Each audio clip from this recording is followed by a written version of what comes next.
you doing out there? You ever seen they have one of those days where it just seems like everybody's getting on your case when you teach? Alright, now we're going to give you some suggestions on what you should know for the Unit 2 test. So I'm going to work some problems very similar to the types of problems that you could be expected to see on the Unit 2 test. Now, I did this for Unit 1, and if you followed my video, you could see that there was a pretty good correlation between the sample problems and the actual problems. Same thing goes here. So I'm just going to start cutting into these. Problem 1, which is an example of the commutative property of addition. The commutative property, remember CO, commutative, CO, change order. It means you're changing the order, and since it's addition of what you're adding. Well, that's this one right here. A plus B equals B plus A. That's your commutative property of addition. This is the commutative property of multiplication. And this one here, the order did not change, ABC, ABC. That's the associative property of addition. Problem 2 is a little different. I did a dimensional analysis problem for you in one of the lessons. It says, which conversion factor should be used to find the number of feet in 36 inches?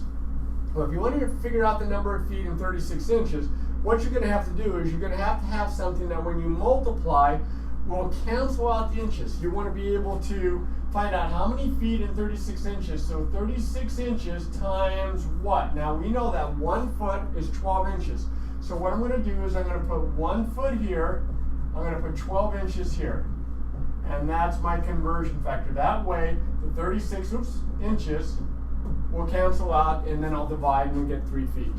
So we have to be careful on those. Read it carefully. Otherwise, it's very possible you can make a mistake. You could get the reciprocal of what you're actually looking for. Problem number 3 says to find the area. And we'll assume that this is a rectangle. And to find the area of a rectangle, you multiply length times width. So this is the distributive property. This times this, I put it in parentheses. I'm going to distribute. This is 12x plus 4. That's what we're looking for there. And speaking of the distributive property, look at problem number 4. I'm going to multiply the 5 times the 2x and the 5 times the minus 3. 5 times 2x is 10x. Minus 3 is like a negative 3. 5 times negative 3 is negative 15 or minus 15. And that's my answer there, 10x minus 15. Remember, you can't combine these. These are not like terms.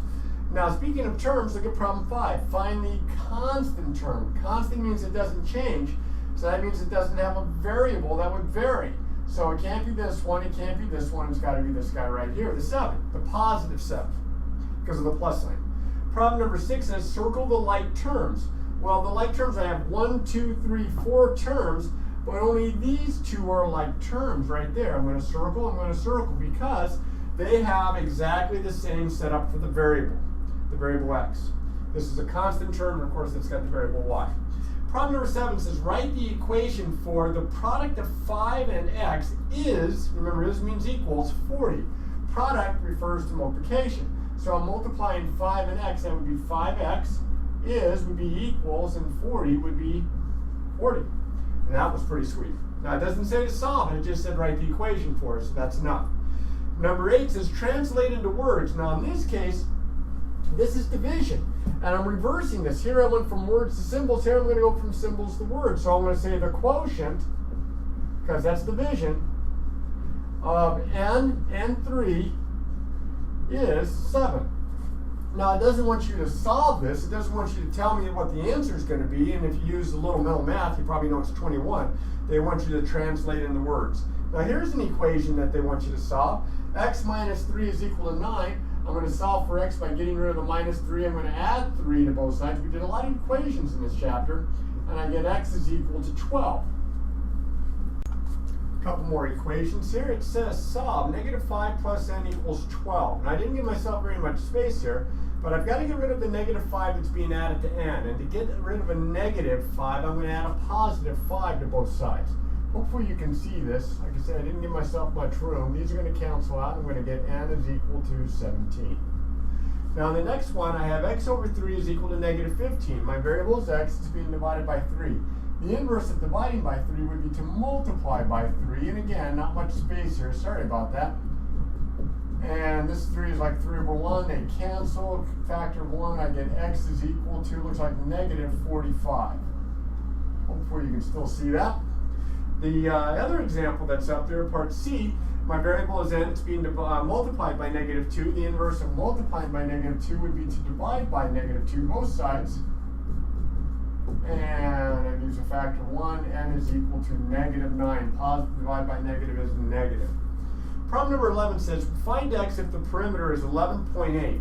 Now the perimeter is what you get when you add all the way around. So if I add x and 3.5 and 6.3, I get the perimeter, which is 11.8. These are like terms, they're constant terms. This is x plus, looks like 9.8 equals 11.8.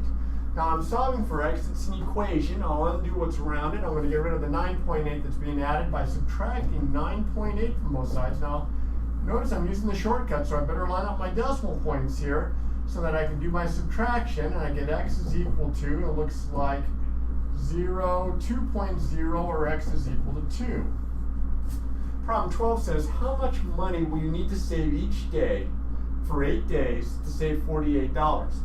Well, if we let x be the amount of money, then I would have 8x is equal to 48, because if we're saving the same amount each day for 8 days times the amount should give me a grand total of $48. I'm going to divide both sides by 8. Again, I didn't give myself very much room, so I'll divide both sides by 8. And I get x is equal to 6. So I need to save $6 each day to save $48 over the 8-day span. Number 13, which is an example of the identity property of multiplication. Remember, there's an identity property for addition as well as for multiplication.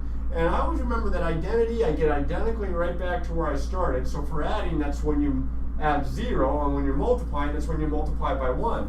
This is the identity property for addition, but this is your guy right here. This is the identity property for multiplication. Now this one has a 1 in it, and you're multiplying, but you're not multiplying by 1. That's a different property, something we'll study later on. Number 14 says, write the equation for the difference, remember, subtract. The difference of 10 and a number is -5. Now because it's using the term difference, I'm going to subtract them in the order that I read them. So the difference of 10 and a number, I'm going to write 10 minus x, x representing the number, is equals, remember, -5. And there's a good equation. 15 says, what are the coefficients of the variable terms? Well, here are your variable terms. -3x plus 7 minus x plus 5x. I have 3 terms that have variables.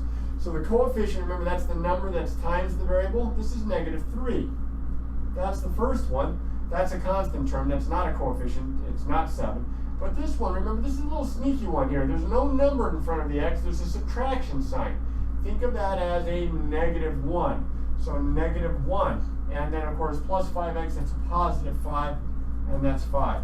So my coefficients are -3, -1, and 5. And I saved the best for last. What is the value of x for the rectangle that has perimeter of 20.54? Now, because it's a rectangle, if this is x, then this is x, and if this is 8.1, then this is 8.1. So what I'm going to do is, I know all the way around is this, 20.54. So what I'm going to do here is I'm going to go halfway around. That would be this and this. Well, halfway around, I would have to divide 2 into 20.54. Now I'm dividing by a whole number. Decimal point goes straight up. 1 time. 0 times. Bring down the 5 twice. That's 4. Subtract 1. Bring down the 4. Didn't line this up very nicely. Hopefully you can follow. And that's a 7. So 2 times 7, 14, and 0 left over. So that means halfway around is 10.71. Now remember, halfway around would be here and here. So that would be x plus 8.1. That would be these two sides will give me halfway around 10.27. I'm going to subtract an 8.1 from both sides, line up those decimal points, and I get x is equal to, now if you need to, put a 0 as a placeholder, line up the decimal points, that's 7, that's 1, 10 minus 8 is 2. So x is equal to 2.17. There's more than one way to work that problem, but that one works as well as any. So remember, do a good solid review before you take your test. Look through your notes, look over the sample problems, and always practice, practice, practice.